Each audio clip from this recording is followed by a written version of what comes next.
Even for giving the 9 seconds of black screen, this logo takes up 34 seconds for one goddamn studio. It's 35 seconds of logos, okay? And this is the first of many attempts to avoid saying exactly what I said in the parody video. It's actually quite hilarious to see the effect I had on your video, so here's 5 preemptive sins for being bitches.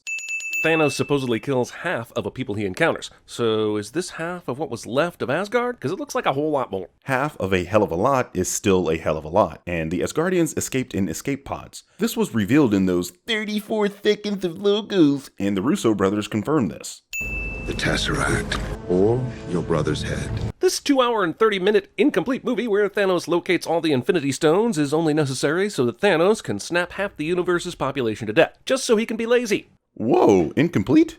I know it's called the Avengers, but this movie is Thanos' film. He is the main character, and he gets a complete arc, fulfilling his goal and winning in the end. This is exactly the story from the comic Infinity, which I highly recommend to anyone that isn't a drooling, babbling idiot that thinks the books don't matter. We don't have the Tesseract.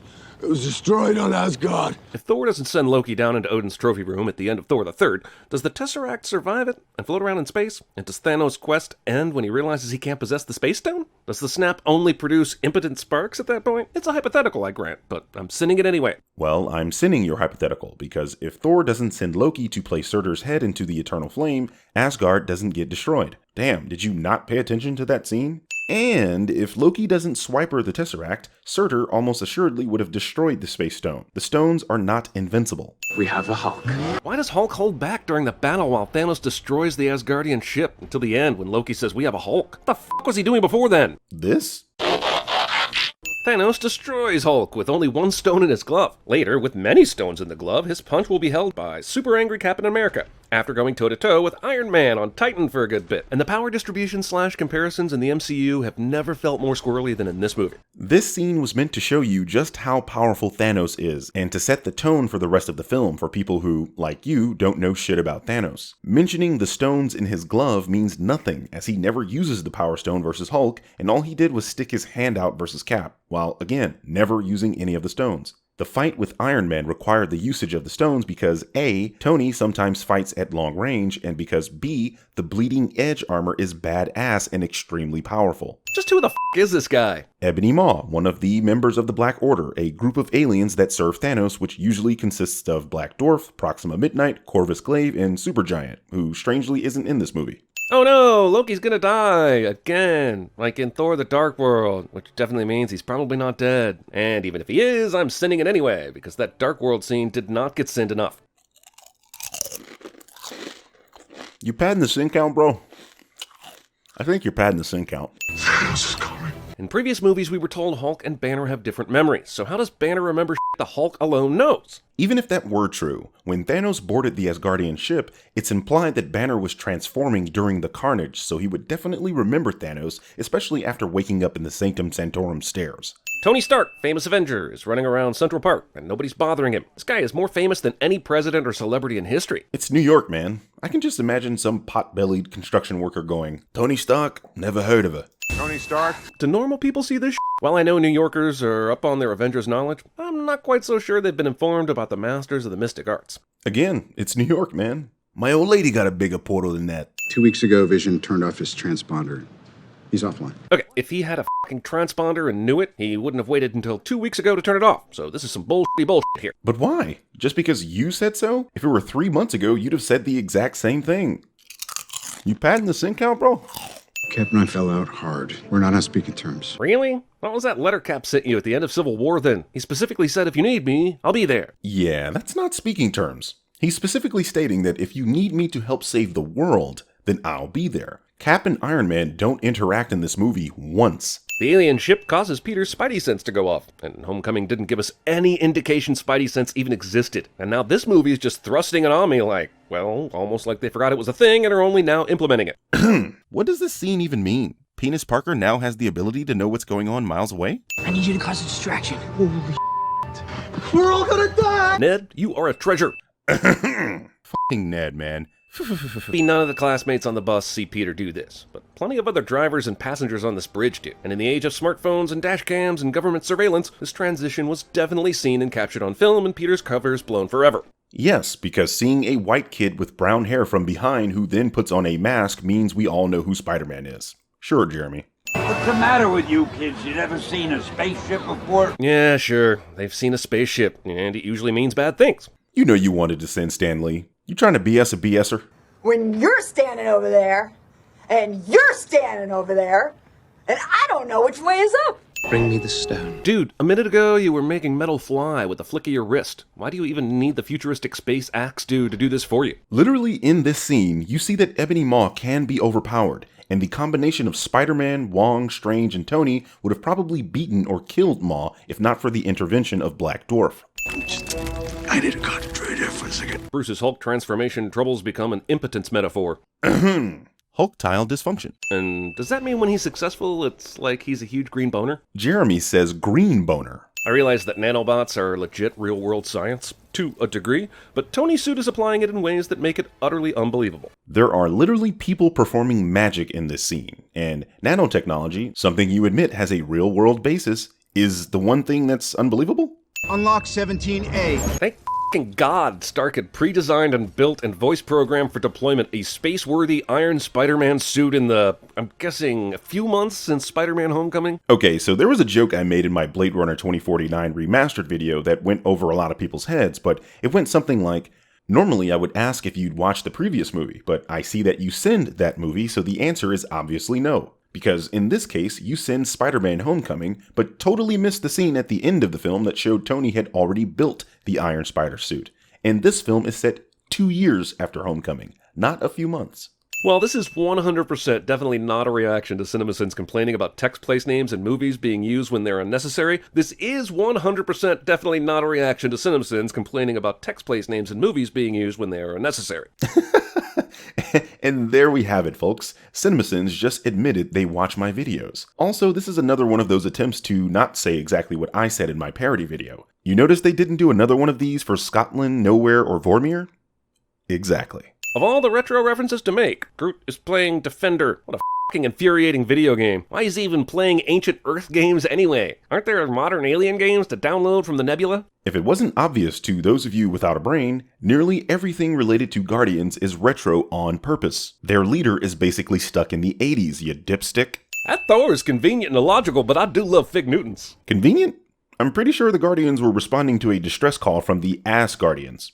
Who the hell are you guys? That's an awfully rude way to greet people you don't know. I once woke up in this room and this dude tried to do all this gnarly shit to me with these strange tools, and I was like, who the hell are you? And he said, I'm your f***ing dentist, asshole. Yeah, but your dentist isn't someone that you don't know, so this entire line was irrelevant and a waste of everyone's time. Thanos retrieves another stone. He'll be too powerful to stop. He already is. How exactly did they expect to stop Thanos, who doesn't even need Infinity Stones to be powerful, but already has 2 of them? Plus, Thanos needs Gamora to get the Soul Stone. Keeping Gamora away from Thanos is strategy 101, but because there's no time, they hastily conjure up some no-ass plan. You couldn't be more wrong if you tried. The plan is to keep him from the other Infinity Gems. The morons were to go to Nowhere and acquire the Reality Gem from the Collector, while Thor heads to Netherlands to get a Thanos-killing weapon. No one even knows Gamora knows where the Soul Gem is yet, so what the f*** are you talking about? Also, they went from kind of maybe flirty to kissy-face hotel buddies, and deeply in love, entirely off-screen. I mean, what the hell do you want? A fucking Rocky montage of Vision and Wanda falling in love? We already got that in Civil War, and if you ever read a damned comic, you'd see this coming from a mile away.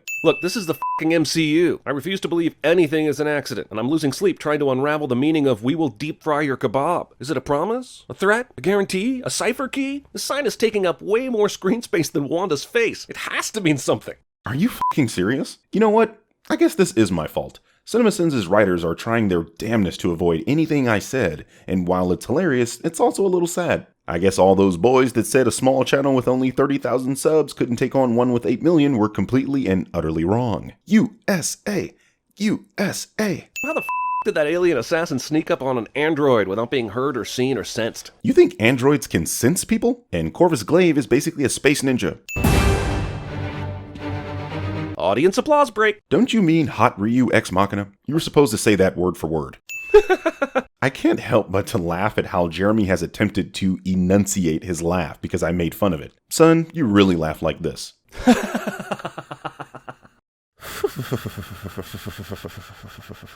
See?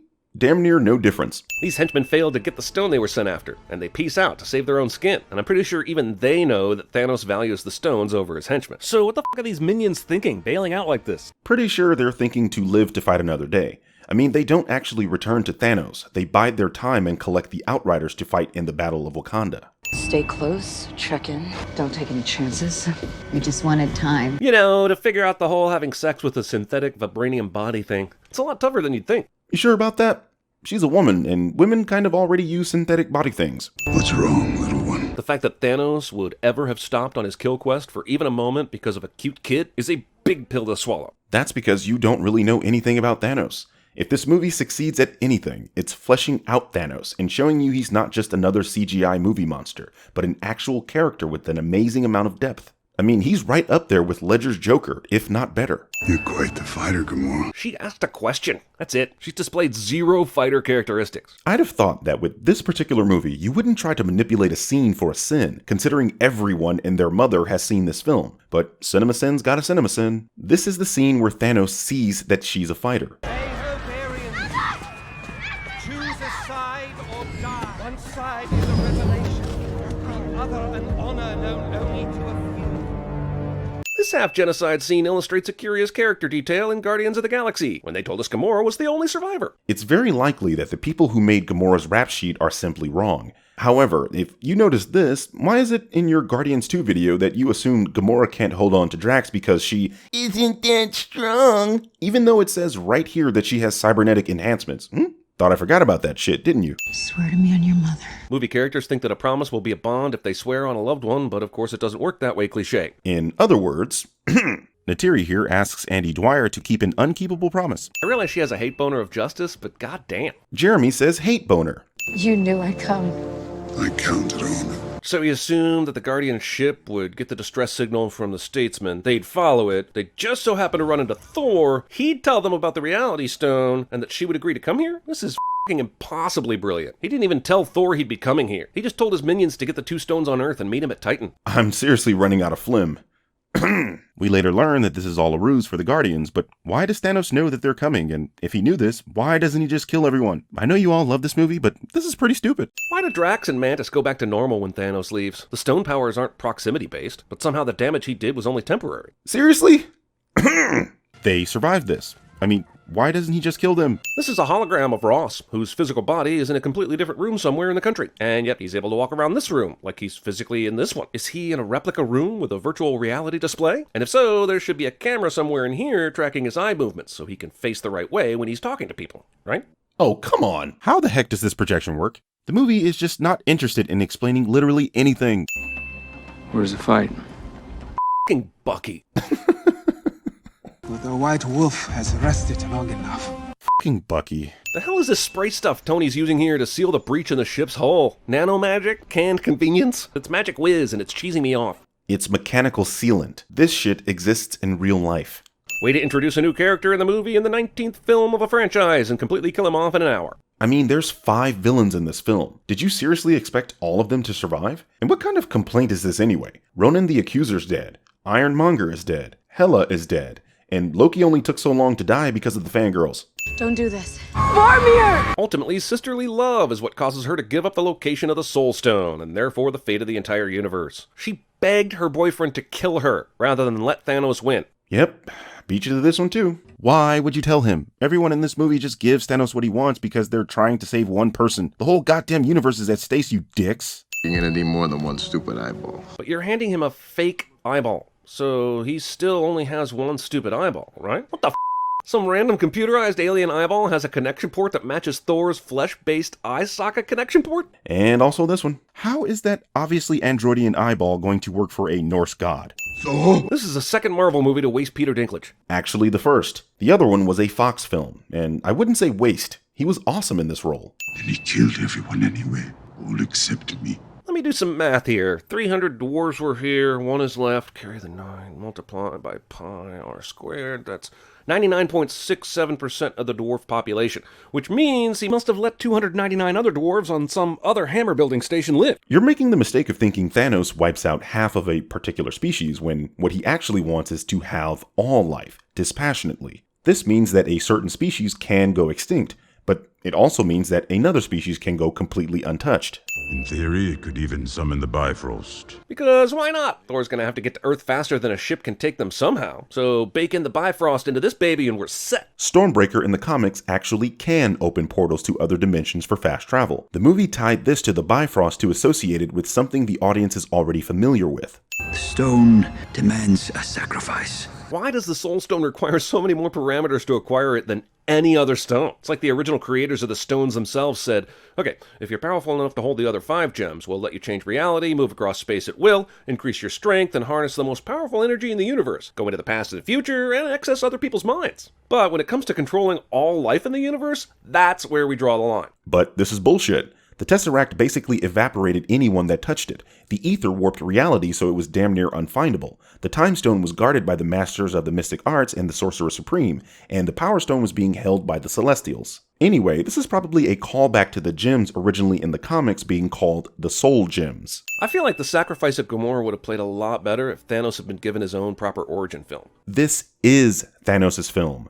How you haven't realized that and claim to be a channel that's all about film is just laughable. This death is sad until you realize that A, the Time Stone will end up figuring into her coming back to life anyway, and B, that despite all the problems since the firing of James Gunn, Guardians of the Galaxy 3 was ready to go into production after this movie. I'm willing to bet it isn't the Time Stone, but Ant-Man that reverses all of this. That's me. Can you buzz me in? Something's entered the atmosphere. Just one line about how Thanos or something with the stones tells him exactly where each one is would be fucking terrific. It didn't help him at all with the Soul Stone. He needed Gamora to tell him that. So why the precision knowledge with the others? This isn't Thanos leading this attack. It's Proxima Midnight and Corvus Glaive. Remember, they attempted to take the Mind Stone from Vision already? They've been tracking Vision this entire time. These ships hit the Earth at massive speed. I don't understand why they don't do to the planet what meteors that large would do. Because they aren't traveling anywhere near the speed meteors actually travel, which can be anywhere between 25 to 160,000 miles per hour. That's a minimum of 32 times the speed of sound. I'm gonna hold it open. That's suicide. So is facing Thanos without that axe. Okay, dude, you fucking had a magical hammer made by this guy at this place, and your sister smashed it like it was chocolate. I take offense to the idea that an axe from here could defeat Thanos, and the fact that it nearly does. Here's the problem. Hela was worthy. The fact is that she was the original owner of Mjolnir. Couple that with the fact that she was just extremely powerful, and this isn't as far-fetched as you're attempting to make it. Theoretically, Mjolnir could have nearly beaten Thanos as well. Stormbreaker and Mjolnir are made from Uru, a metallic material that is essentially immune to magic or energy projections. Oh, good! Just what I wanted to see in this giant Marvel movie. Swarms of easily killable CGI monster clones. These guys are Outriders, some of the most powerful minions in Marvel. Easily killable are not the words you want to be using here, especially considering they overpowered Captain America, Black Panther, and the Hulkbuster armor. They went to the trouble of showing him getting a Wakandan-made vibranium arm, and in battle all we really see him do is fire a machine gun. Don't you need 2 arms to shoot this kind of gun? We open the barrier. In order to keep the aliens from going around and flanking them, they opened the fucking shield barrier directly in front of them. And honestly, it's one of the most baffling military decisions on film since Denzel started firing on friendly tanks and Courage Under Fire. Because it clearly makes more sense to keep the fighting in front of them, where they can easily contain the situation, opposed to letting the Outriders completely surround them when they clearly don't have the numbers to combat that. You remind me of flat earthers who think it's possible to guard every inch of the supposed ice wall. I love how they both leap in here punching, like they somehow know these aren't aliens with poison skin or acid blood. There are frogs here on Earth that have poison skin. Well, Black Panther is wearing a vibranium suit and Cap is using vibranium gauntlets, so I think they aight. If Thor can withstand the energy of a star, then what can kill him? The energy of a star, because it very nearly does kill him, and if Puberty Groot didn't fix the axe, it very well may have. Audience applause break. I told you he wouldn't remove us in here. I told you. How the did Thor know where to go once he got his new axe? Why'd he go to Earth instead of Titan? Called it. How the does Thor know where the fighting is? And why go to Wakanda instead of Titan? And when we faced extinction, I offered a solution. Genocide. But random. Dispassionate, fair to rich and poor alike. You know what would be awesome, since the Death Snap doesn't discriminate? If it killed Thanos, too. Imagine Thanos actually deciding for the greater good that he could even die with such a snap. But guess what? You don't have the balls for that. Thanos believes that it is his responsibility to see this through to the end. How would he know if his plan worked if he also died? With all 6 stones, I could simply snap my fingers. they would all cease to exist. Why though? Why a snap and not an OK sign or salute or a middle finger? Because a snap of the fingers signifies something that is simple and quick. Do you do an OK sign or salute when you say the words like that? Think about it. Don't let him close his fist. What? He can't use the stones if he doesn't close his fist? Since f***ing when, movie? Every single scene in this film where Thanos is using the gauntlet, he's closing his fist. Pay attention. That punch somehow doesn't kill Peter. Superhuman strength, durability, a protective suit made by Tony Stark. Mantis is thrown several hundred feet away from Thanos. Spidey reacts to this, and apparently can jump said amount of feet before Mantis lands. Superhuman agility, speed, spider sense, perfect equilibrium. I know we like him, and she loves him, but honestly, kill his ass and destroy the stone, you idiots. The universe is at stake. I agree, but the line is, the universe is at stake, you dicks. Your haircut? Notice you've copied my beard? Good thing there's no one to fight for a few seconds so we can have a humorous exchange about hair. F***ing dicks. Ah, there's the dicks. Vision Ex Machina. Blurred Vision Ex Machina. I'm just saying, they're basically the same video. So Iron Man's shield can apparently withstand that? Good to know. It's not like these stones are the most powerful f***ing objects in the universe or anything. Yeah, this is the Bleeding Edge armor. This armor is serious. Cap, that's him. Wait, what was that? One more time. Ha ha ha ha ha. I understand my child better than anyone. You could never. If we're about to see a reenactment of Spike Lee's Old Boy here, I'd only like to see one specific scene. Jeremy wants to see a father have sex with his daughter. No, I'm not joking. The Soul Stone is the only one to demand a sacrifice so you understand its power. But the Mind Stone is the largest one and takes up the leader position of all the stones in the glove. Well, it kind of makes sense when you think about the mind or brain being the thing that controls everything in your body. Not to mention you'd need a strong mind to control all the abilities of the other gems at once. Honestly, should anything be able to defeat that glove right now, let alone a new axe that we only just learned about? No. You just learned about Stormbreaker. For those of us who actually read the comics, we weren't surprised in the slightest. Sure, this version is a little different, but this axe has incredible feats, and remember, it's nearly impervious to energy projection. We now interrupt this Avengers movie to bring you a special presentation of Harry Potter and the Deathly Hallows, starring Josh Brolin as Dumbledore. God damn it. The Dumbledore got me, and I was trying to go this whole video without removing a sin. Part of the movie where the snap of death plays a game. Who's gonna live and who's gonna die? And apparently, it takes its time picking and choosing, because all the dramatically relevant deaths wait for each other so we can see them all, rather than happening at the same time. But they are happening at relatively the same time. Again, this is for the benefit of the audience. It's a fucking movie, not a documentary. While it's distressing to see your favorite characters wasting away, don't you just know they're all going to be back? Yeah, but it doesn't take away the sting of seeing Spider-Man die like that, though. And hell, we don't even know if everyone is coming back, or if the survivors will survive the next film. Geez, did Thanos move out into Camazotz or whatever the fuck that was in A Wrinkle in Time? You know what that means? Chris Pine is going to complete the Chris Quadfecta in Avengers 4. Woohoo! As if right on cue, Jeremy makes a pop culture reference.